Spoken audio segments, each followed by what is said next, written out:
welcome to my channel, Life with Everyday Haley. Super happy that you're here with me today for another video update. If you are new to my channel, I've been having several new members join and just share that they are super happy to have found my channel. If that is you, welcome. I am so glad that you did as well. I am happy to connect with you, be friends with you, and help you on this really sometimes crazy journey of fertility. And I'll just say before I get started today, you never know how God is going to evolve your life, and you never know what your journey is going to be like to parenthood. Every journey is unique. My journey has been difficult, but I've also learned a lot of lessons along the way. So I just want to say that I'm thankful for my journey. It's part of my testimony in my life. I'm at the point where I'm like, this was something that God needed me to grow through.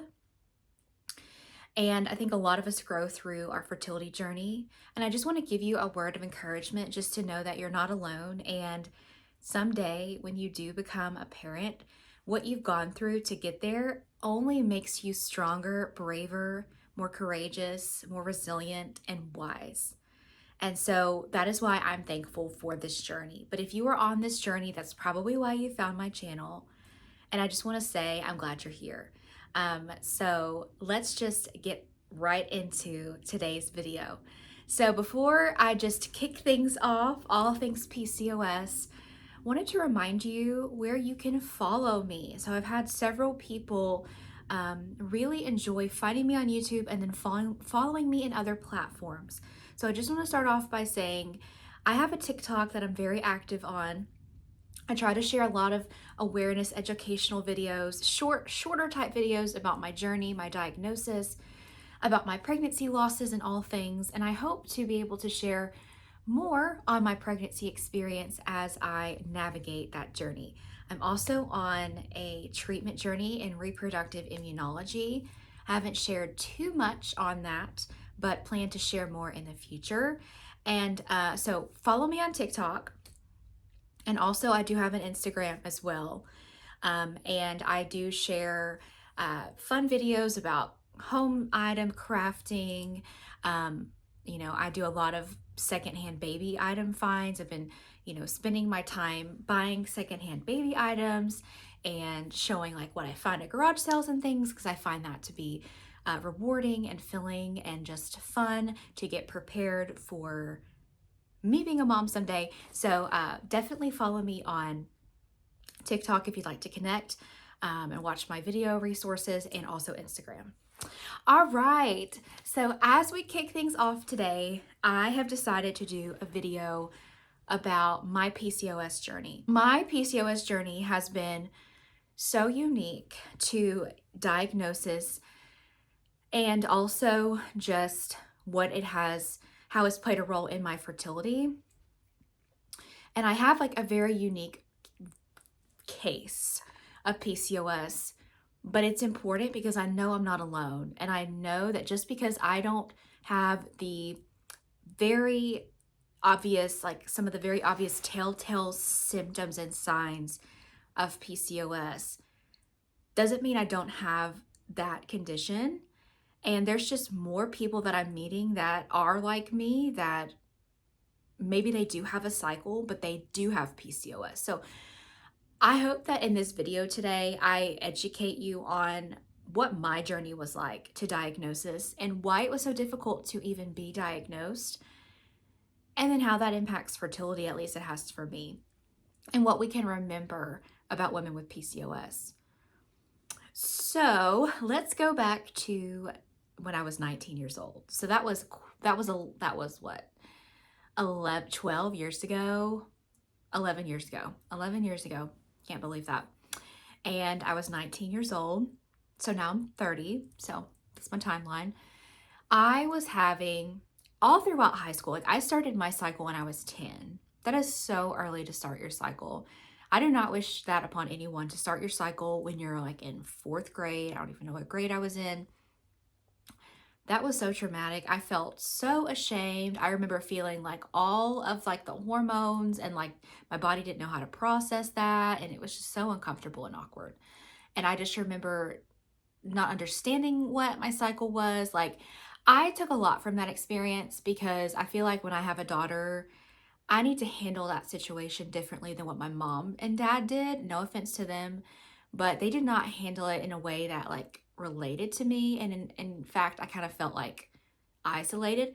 I also remember feeling like really hormonal, like very, very emotional. So, anyways, let's go back to the beginning. That's when I started my cycle. And then all throughout high school, I just had heavy periods and I had acne, like especially back acne, which is weird. I had just such bad cramping, like I would not even want to go to school. And I mean, I know that maybe as a kid, like, you don't handle pain well, and like maybe I thought it was really heavy then, and now I'm like, I can handle this. I don't know if I really don't know, but I just remember feeling that way in high school, and I feel like a lot of people identify with that. Like a lot of people identify with that. So it just continued to get really bad.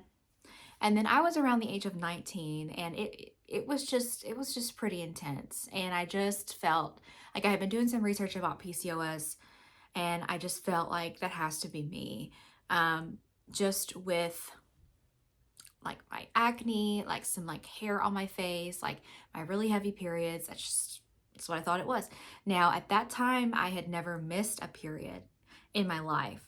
Actually, to this day, like I've never actually missed a period. Except for when I had my miscarriages. It did take sometimes a little bit more time to get that back, which is normal. But I've never actually missed a cycle in my life. So at first, I went to the doctor, went to the OB, and I'm like, like my first pap smear or something, I don't know. And I talked to them about my concerns. And again, this is just kind of where like typical OBs just kind of blow you off. They don't really do much diving into like what's going on. Like they just, I don't know. They just, you know, I'm really disappointed in the OB care in this country, or at least the OBs that I've been to. Just transparently, I feel like they just don't really assess patients. They just kind of write you off in a category because it's probably easier to do that. So anyways, I went in there and I'm like, I'm having heavy cycles. Like, is there anything you can do? I've heard a lot of people get put on birth control. Like, maybe this is what I need to do.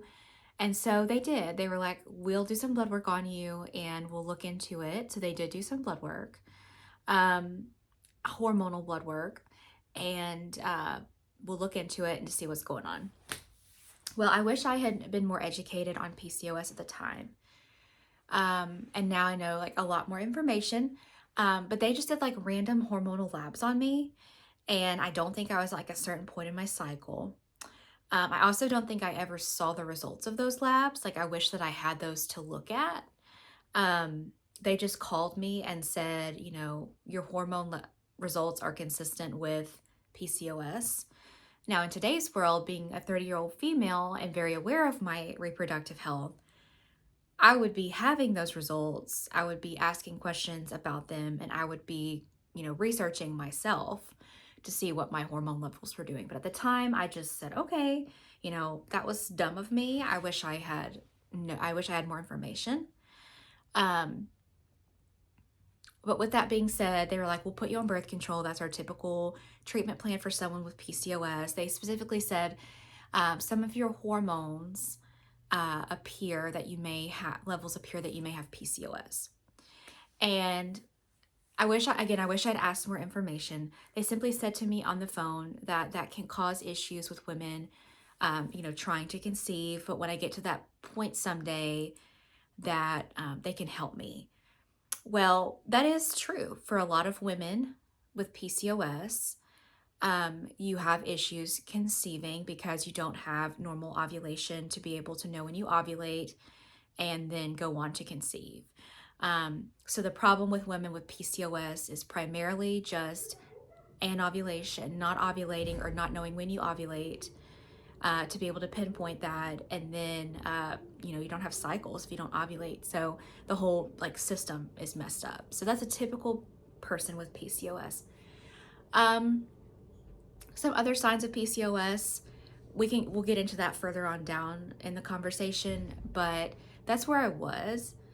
They did ask me when I was in the office, like, do you have like hair around your nipples, like hair on your chin? Like, all of that was yes. And I did have quite a lot of acne struggles in high school as well.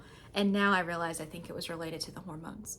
So they put me on a birth control pill called, I don't even know what it was called. It was some version, and it was whatever. Then I changed OBGYNs because I just wasn't feeling it with this OBGYN. And I went to a new OBGYN, and I shared with her, this was probably 1 or 2 years later, I have PCOS. They diagnosed me with that. I've been on birth control. That OB also did not do any additional evaluation of me because she's like, you're on birth control. I guess she's feeling like whatever. And birth control actually worked for me. It helped with the cramping. It helped with the cycle. Like, my cycles were always normal. Helped with the acne. Like as soon as I went on birth control, my acne stopped. My back acne stopped. So I was like, okay, I've got PCOS. I don't know how it impacts me. I'm not trying to get pregnant at this time of my life. So who cares? Like, I was just that typical person.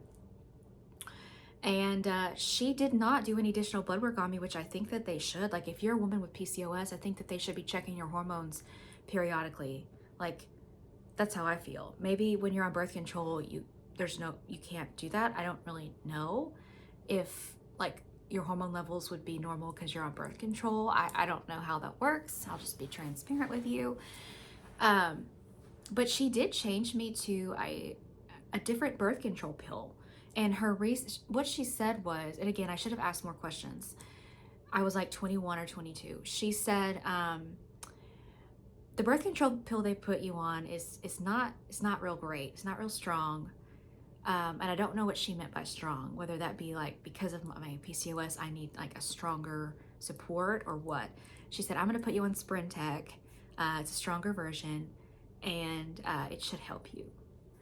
So I don't know if she like prefers she preferred that version of birth control over the other one, or if that was due to me having PCOS. I am just not sure.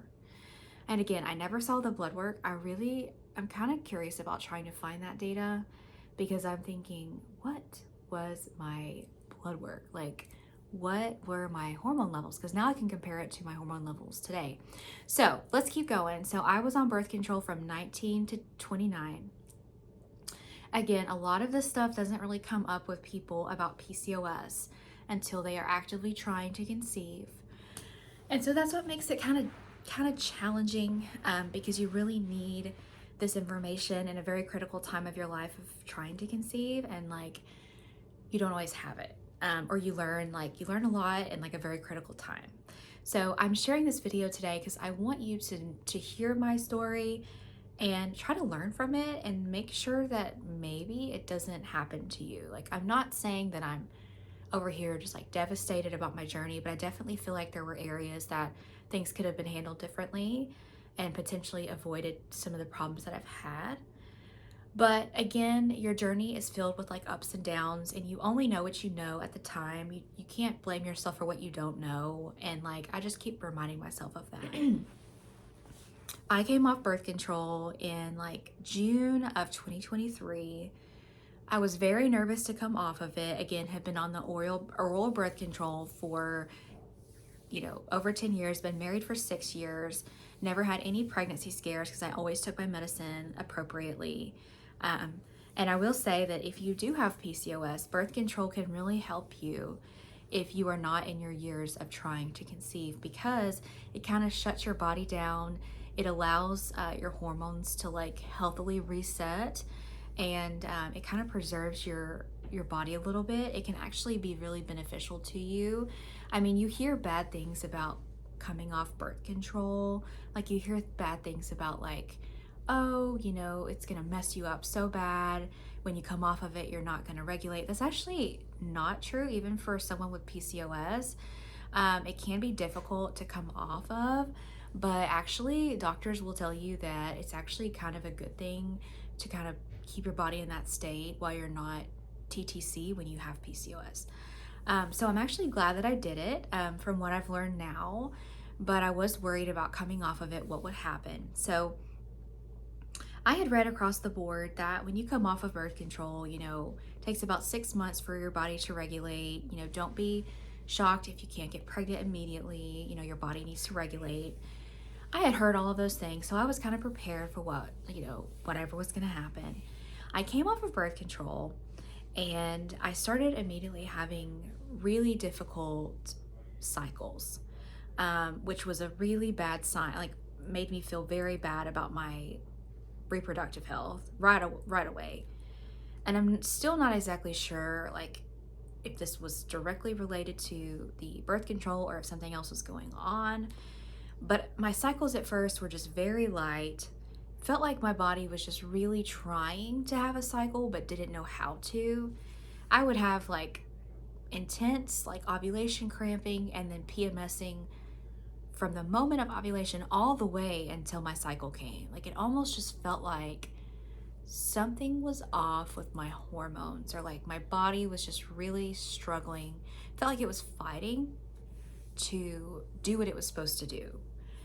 And I went to my OB at the time, which is no longer my OB, by the way. I went to my OB at the time, and I did like this provider. This was a different provider. So this is my third OB, and the reason is that second OB that I had seen closed her practice. So I found a new OB. Life goes on. This is a span of like 10 years, remember? And I brought up my concerns. We had like a preconception appointment. I brought up my concerns. I'm like, I was diagnosed with PCOS. And the thing that aggravates me is through my journey, like I had talked to my OBs several times at this new clinic, for almost like a year about, we're thinking about trying to conceive. They never brought up anything preventative about PCOS or, here's what we need to do, or here's things to look out for. I mean, one doctor, she did tell me, if your cycles are longer than 35 days, come see me, we need to evaluate you. But that was it. One doctor told me to lose weight to help with my fertility, and that was about the only guidance that he gave me. And then I didn't like that doctor, so I switched to a different doctor at the same clinic. And I did like her. And she's the one that I saw for my preconception appointment.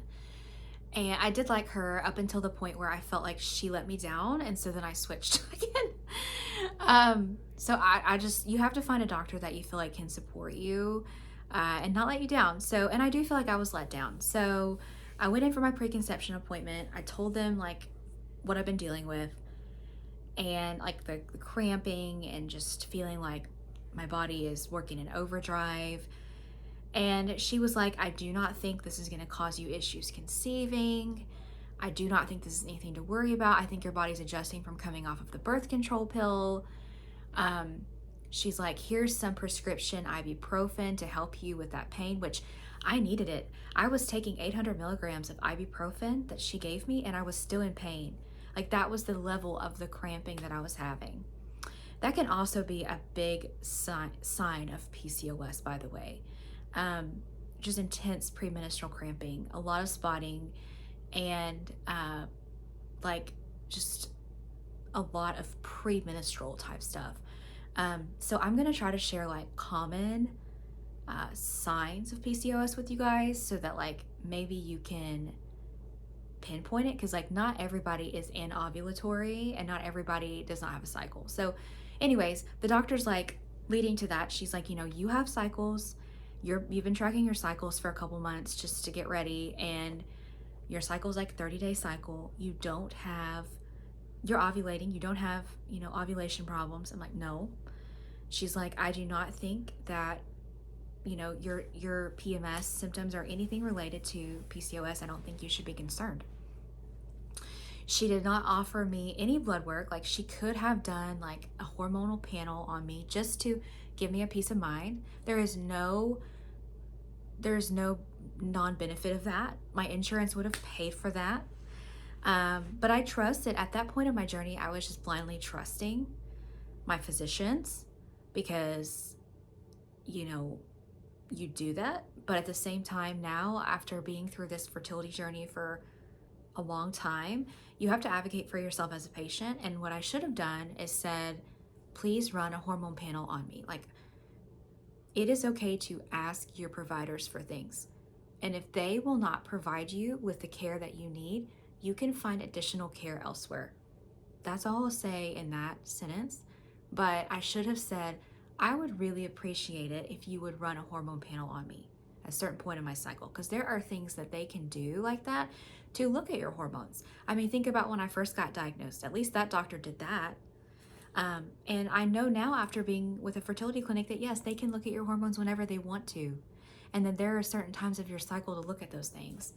And a lot of that blood work can correlate back with PCOS. So it's like, you know, she could have done any of those things to help me and did not offer me any of those things.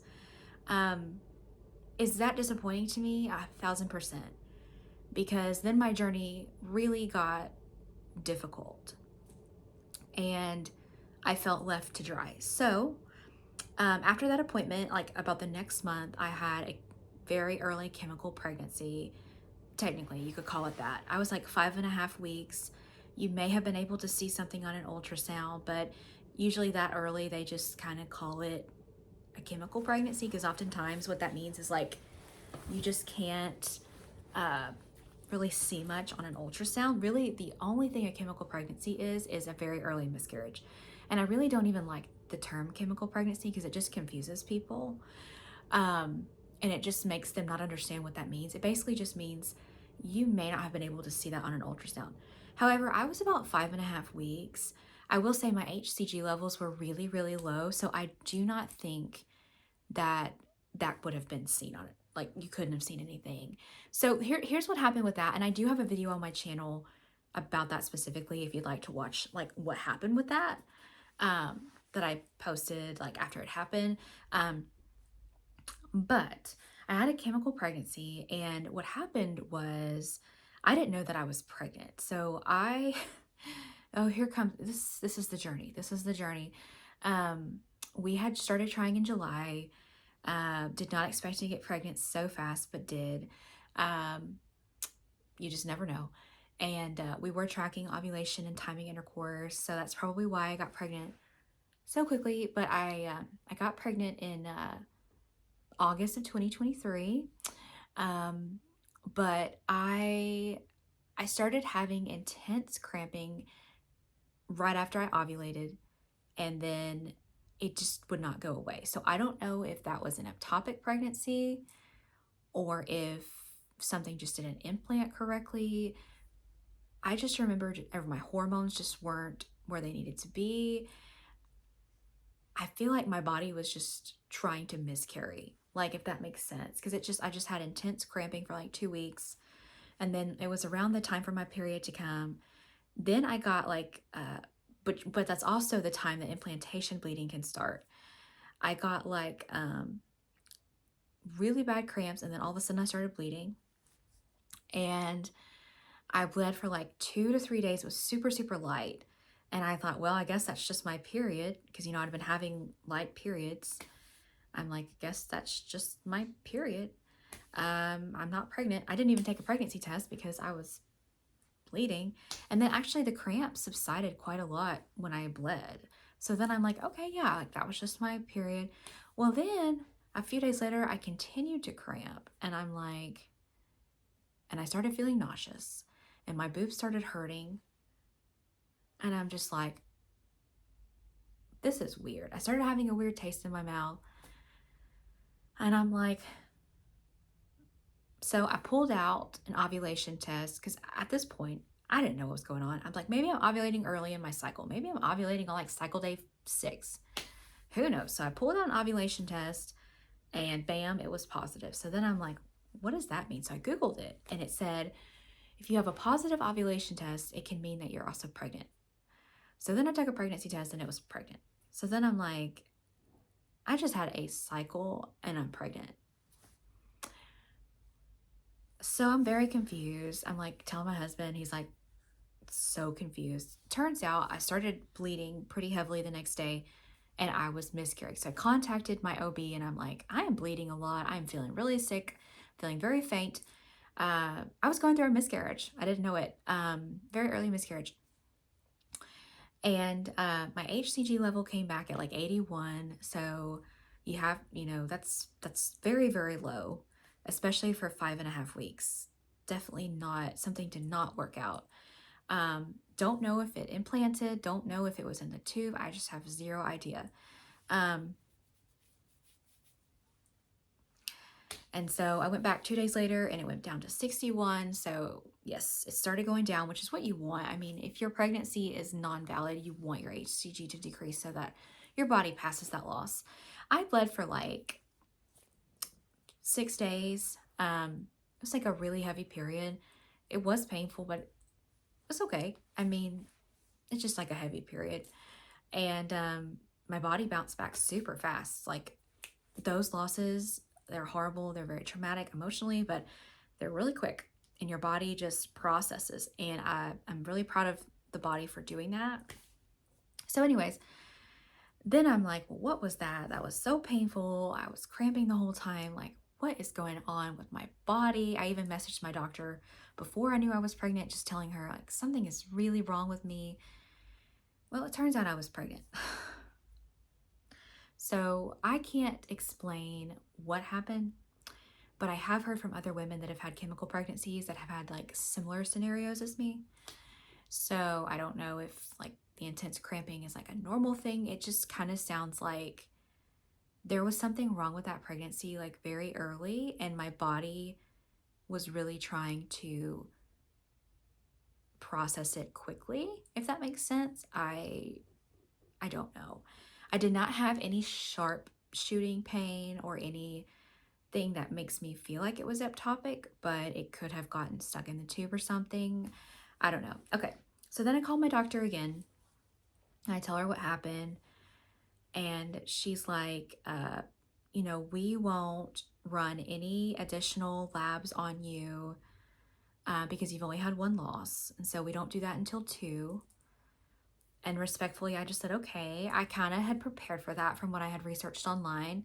But after even one loss, like it's normal for women to want to have testing.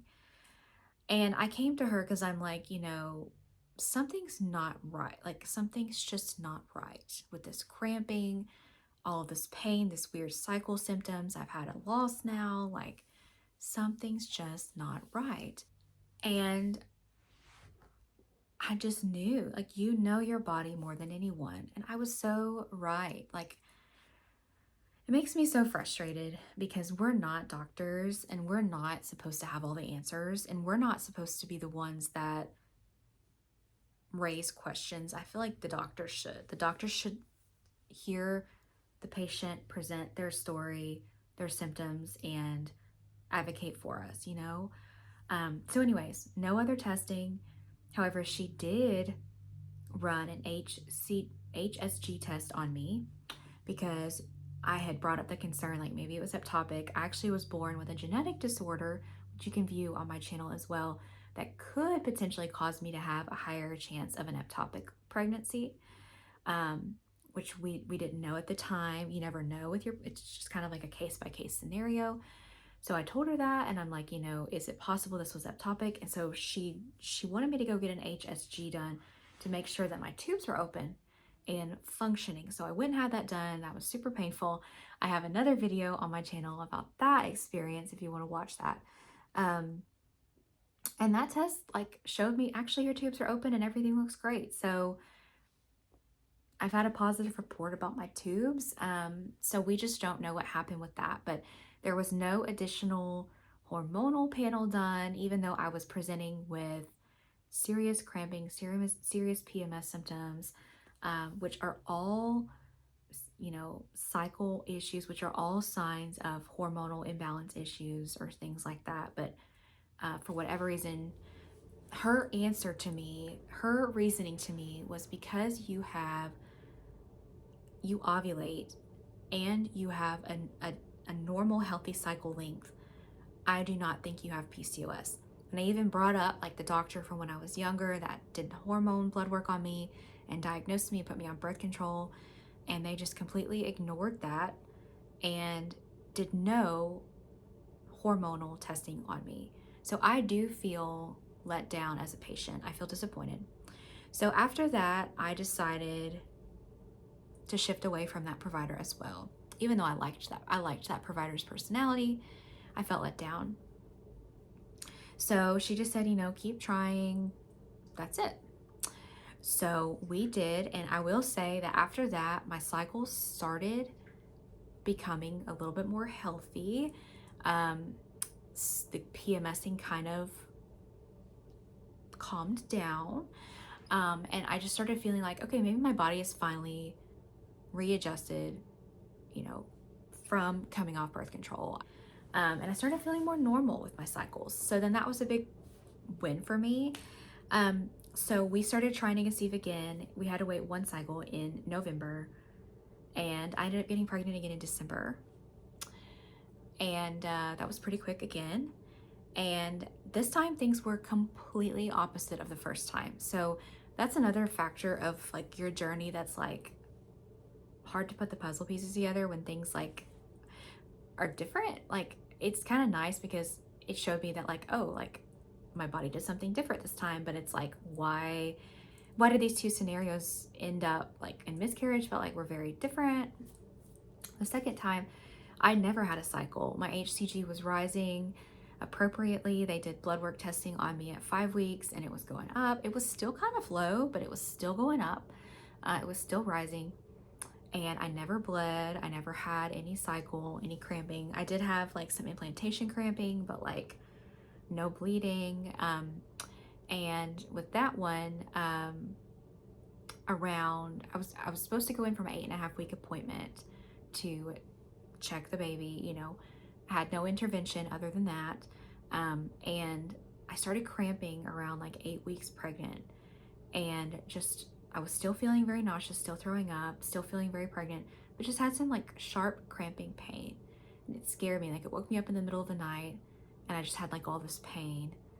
And I think it was my body was preparing to miscarry. And that scared me. So I started bleeding a little bit, went to the doctor. Turns out the baby did not have a heartbeat, which was extremely traumatic and hard. And so I ended up passing the baby with medication around 9.5 weeks. So I will say that I did have like 2 different loss experiences. So they weren't like identical. And so that kind of adds like another layer to my journey of like what happened with the first one, like what happened with the second one. Like we just don't know. With the first one, I think it was since my HCG was very, very low, I think I had either an ectopic pregnancy, like it got stuck somewhere, or I had like what's called a blighted ovum where like nothing actually forms. Like I'm wondering if the egg and sperm just like weren't good quality, or just something just didn't fertilize properly or implant properly. That's my theory there. And then my body just had to process it. Like I think my body just started processing it at 5.5 weeks. Like that was when it just started processing it, because that was a natural loss. And then with this one, my body never processed it. My body continued to have high HCG levels and think that it was pregnant, but the pregnancy had a problem. So again, I went to the doctor, and a different doctor at the same clinic, and they're like, this was probably chromosomal. This happens when the cells don't divide properly, all this stuff. But in the back of my mind, I'm just like, I feel like there's more going on, and I just felt like there was more going on. And at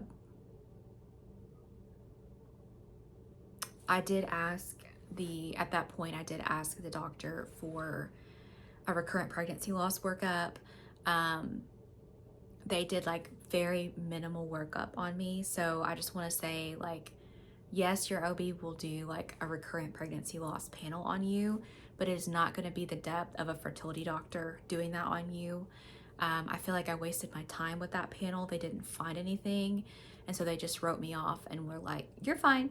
Even though like there was actually some signs in my panel that things were not 100% great in my body, but I had to get to a higher level of care in order for a good provider to give me that detail. Uh, you know, it is what it is. So they did basic blood work on me. Like I think they did look at my hormones and things like that. But it was still very, very basic. And they basically came back and said, we didn't find anything. Like they looked at my thyroid and things like that. We didn't find anything. Just keep trying. Well, it just wasn't enough for me because these losses are so traumatic, and I just had a feeling that there was just something more going on. And so I decided to go to the fertility clinic, and thankfully, you don't have to have a referral to go to these clinics, which I think is amazing. So I made my own appointment, and it wasn't until I got to the fertility clinic, that level of care, that I really felt supported, cared about, appreciated. Really felt like they were not just treating me like a number. I felt like my concerns were actually validated. So I've been very, very thankful. Like they understand what loss is like for women. Recurrent pregnancy loss is difficult because there's not a lot that can be done necessarily. That's what people will tell you, but I don't necessarily agree with that because there is a lot of investigative work that you can do. So I went there, and at this point, remember, I was told that I don't have PCOS because I have cycles. Even though I had a diagnosis when I was younger, and then I was told that I don't.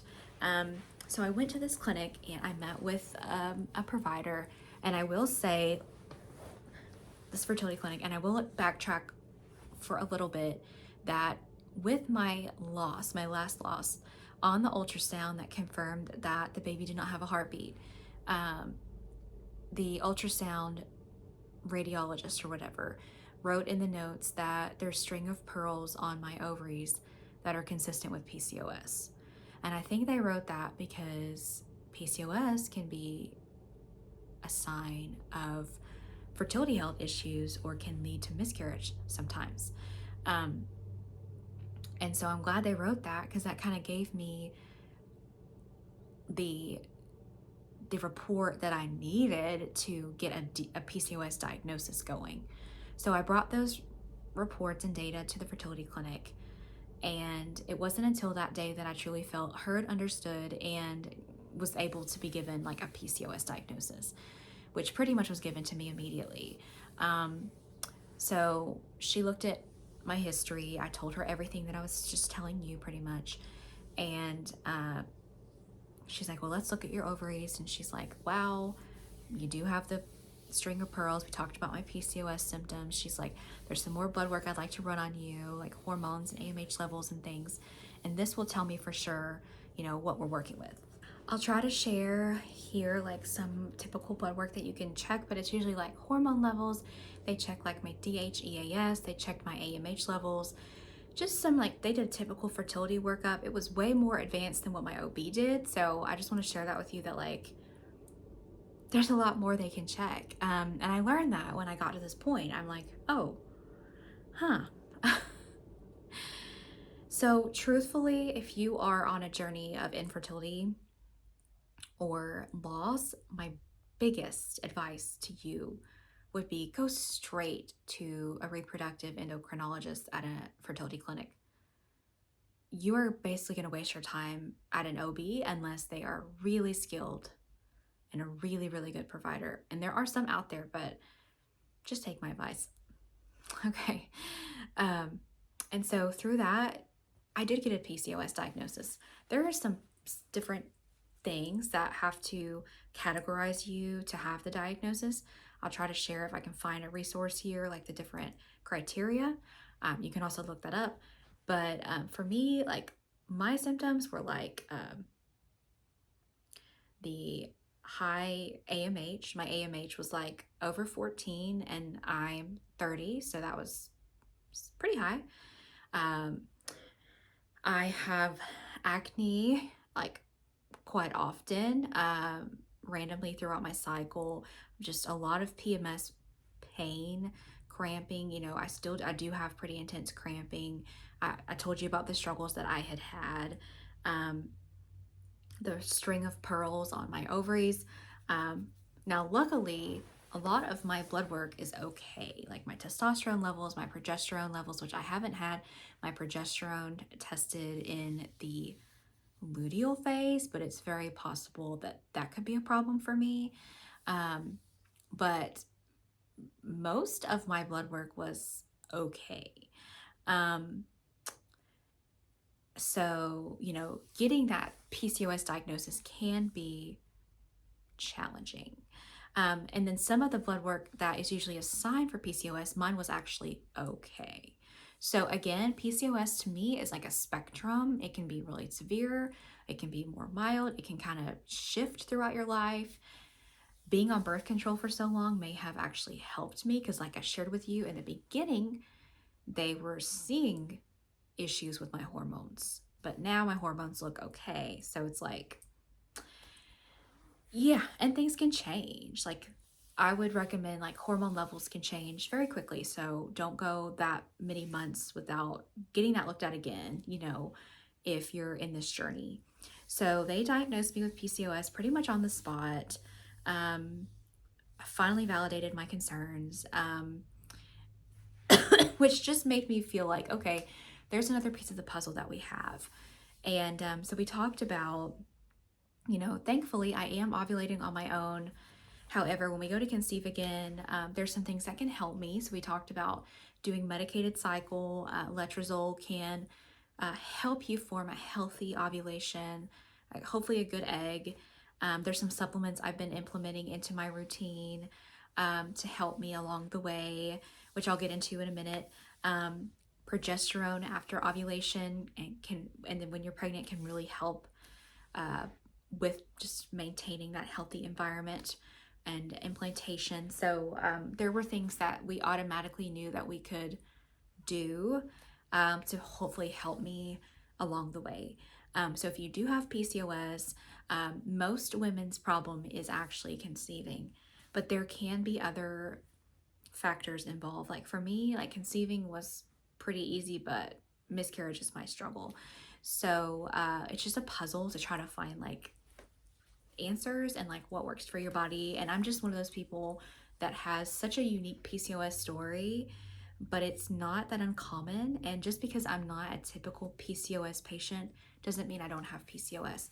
Another factor, I didn't mention this, but another sign they found in my workup was found through a different doctor. So in 2022, before I had tried to conceive, I went and did a weight loss bundle program, and they found that I had high insulin and high A1C out of nowhere.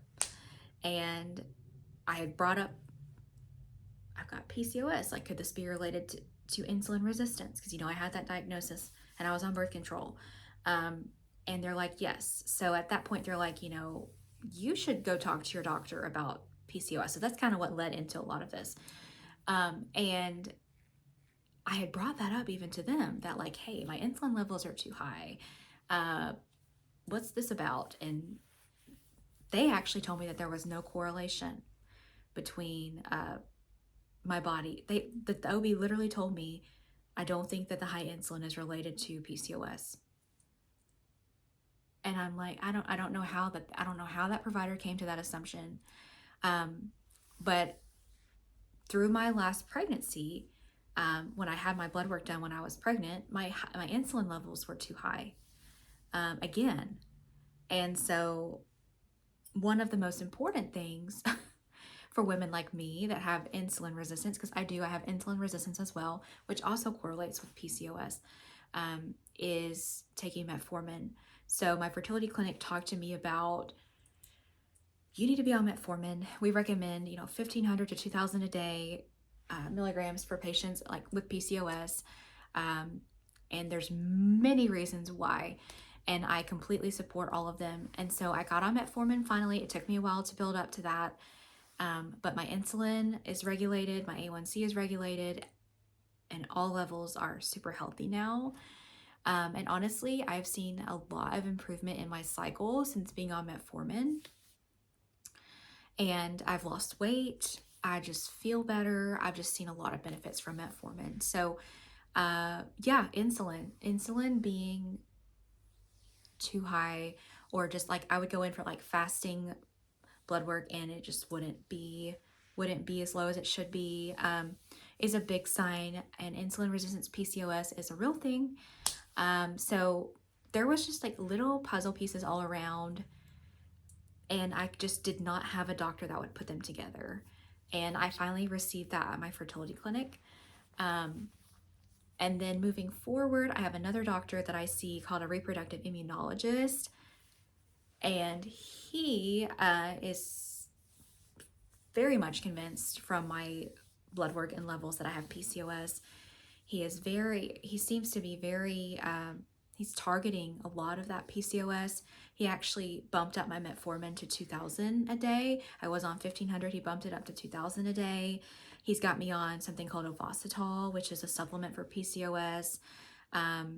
He's got me on vitamin D. Also, my vitamin D levels were too low, so that's also a sign of PCOS. Again, my OB did not mention that. My OB did not mention, the OB that I was seeing when I had my last loss did not mention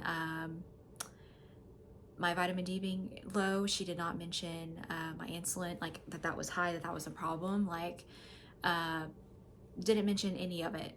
It's like, I don't understand why my results just keep getting ignored by this office. So I have not been back to that location. I got a new OB and just decided to start fresh. But yeah, so let's think about it. High AMH levels, insulin resistance, low vitamin D, string of pearls on ultrasound, intense cycle issues, acne, hair growth, weight gain. I mean, I have a lot of signs of PCOS just because my hormones look okay. And the reason that I have a cycle is because my hormones are currently functioning okay. It's happening. So anyways, I just was like put through a lot, and there was like a lot of signs of PCOS, but like no one put them together. It wasn't until I found a really, really good doctor, like a higher level fertility care team that did. It's kind of mind-blowing and scary. I just have not been impressed with OB care. It's probably just due to the OBs that I have seen, but they seem very limited in their knowledge of fertility help. They seem like they would be great if you go in for your annual pap smear, or if you, I don't know, have a vaginal infection, or if you have a perfectly healthy pregnancy without any problems, like, woohoo. I'm sure that they would be great. But if you have any sort of condition or higher level issue, or issue with miscarriage or conception, please go to a fertility clinic. So anyways, okay, so my reproductive immunologist, he's got me on vitamin D. He's got me on Ovasitol. My vitamin D went up to like 50, which he was so happy about. My levels were like low, very low, like 20s. And that can be a sign of PCOS as well. And then another thing he tested me for was called the PAI1 gene mutation, which apparently is a lot of women with that mutation have PCOS. And that gene mutation can cause issues with pregnancy loss as well. And so for that one, he put me on baby aspirin, vitamin E, which is a blood thinner type treatment, and then in pregnancy I'll be on a blood thinning treatment as well. So there is hope for you. Like, there is a lot that was found in my workup related to PCOS, and then there was a lot that was found unrelated to PCOS. I had to go to like a higher level of care with a reproductive immunologist to actually get the assessment that I have gotten. And it's been expensive and it's taken time, but like I did that because I felt like I needed it. and he has looked at everything across the table for me. So I feel confident that I've been, evaluated for like everything and it feels good to be at that point. So let's talk about like, how am I doing with my PCOS? So I'm happy to report that I've been on metformin for over 6 months now, and I feel great. I've adjusted to the medication. My insulin levels are perfect. My A1C is perfect. When I do fasting blood work, it looks fabulous. My AMH has lowered since being on metformin. It was at 14.7. It's now at 10.7. So within just a few months, my AMH dropped because I think my body was getting the support that it needed there. I've lost 15 pounds. My blood work, my like CBC panel, my physical blood work improved significantly. I've been exercising about 30 minutes a day to keep those levels regulated. I've been loving to exercise. I've been drinking water. Vitamin D is up. That's been helping my body feel better. And I'm really just following like all of the guidance of my doctor team, my fertility doctor team, to help me have success. And so moving forward, there's a lot of supplements and vitamins that I'll probably just be on indefinitely in my life, especially through my TTC years. But I'm happy to say I am a patient with PCOS. I do have a PCOS diagnosis. I am proud to say that even after people like deny me that is who I am. Just because I have a cycle does not mean I do not have PCOS. And what if next month my cycle just stopped, which could happen, So if you are one of those women with PCOS and you can't have a cycle and you're struggling, they'll probably give you a diagnosis because they're like, oh, you don't have a cycle. You probably have PCOS. So your diagnosis would probably be very simple. Mine is not, just because I simply don't have that issue. I've also had doctors tell me that women with PCOS don't have a higher risk of miscarriage. I don't know. I mean, look at me.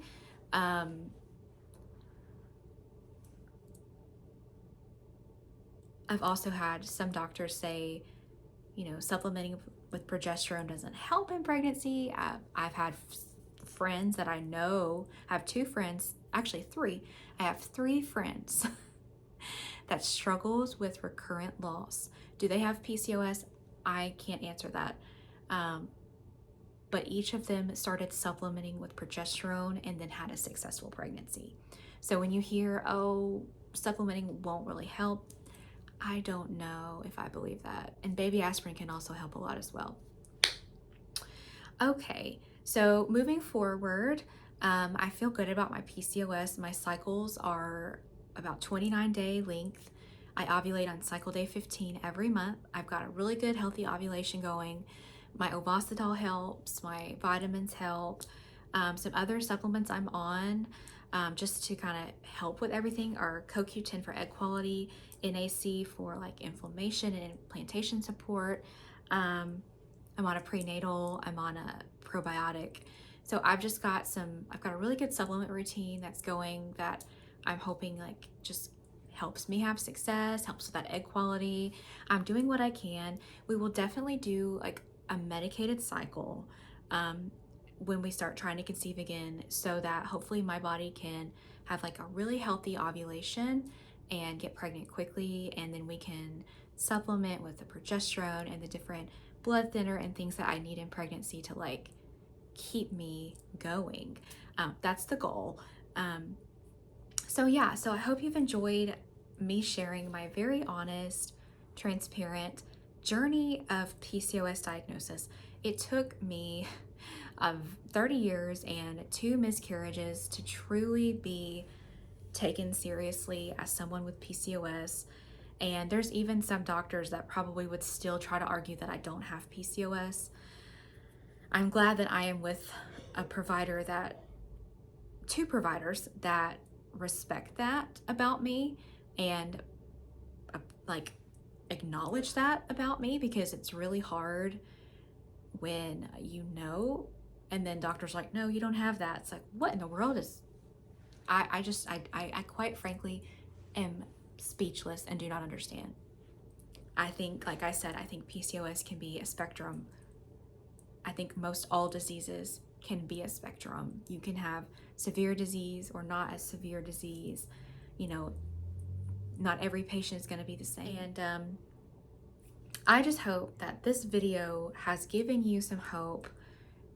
If you may be a patient like me wondering if you actually have PCOS, and just because you have PCOS doesn't mean that it's going to take you 2 years to try to get pregnant on your own, because I got pregnant very easily.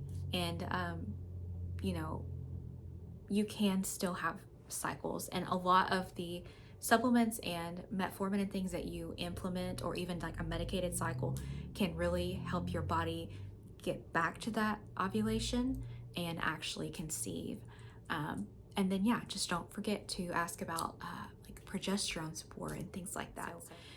Thank you for tuning in to my channel. I'm sorry if I felt a little heated today, but it does make me upset and disappointed that I've been through so much and it took me so long just to get diagnosis and answers. I think that happens a lot in this world. And just remember to self-advocate and don't settle for care that you don't feel like is adequate enough for what you need. And I've been very happy with my fertility clinic as well as my reproductive immunologist. Yeah, my journey has been like one of fighting. I have fought for myself. I have fought for my chance to be a mom. I have fought for my fertility, honestly. But I know that one day all the hard work will pay off. So thank you for tuning into my channel, Life with Everyday Haley. This was my update on PCOS, how it started, how it's going, where we go in the future. And yeah, if you're like me, I hope you get the diagnosis that you deserve. PCOS affects so many women, and I feel like a lot of people are underdiagnosed or not diagnosed for various reasons, and probably several reasons that I shared today. So I'll come back to my channel with some additional updates in the future. Hopefully, like if I try a medicated cycle, how did that work? IUI is also an option in the future we could try, or you could try. There's just different things. And then of course, IVF is for those patients that unfortunately, you know, can't get an ovulation on their own. Or sometimes patients like us need IVF for embryo testing and embryo quality and things like that. So that's always a possibility on our timeline as well. Hopefully we won't need that, but that can happen with patients like us. So I'll try to come back with more PCOS updates on our fertility journey in the future. Would love for you to like and subscribe to my channel, follow along, hopefully bringing you more educational updates. And again, I am on Instagram, I am on TikTok, I'm on LTK, where I share all my decorating and home decor stuff, TTC items, mom items, baby items. I love to share those with you, and would love for you to follow along with my journey. All right, I'll be back with you next time with some more updates. Thank you so much for tuning in to my channel and watching this video. And as I conclude, if you are on this journey with me, my thoughts and prayers are with you. I'm not that far away. Just shoot me a message or a comment, and I'm happy to be friends. Thank you so much for tuning in, and y'all have a great day. Bye.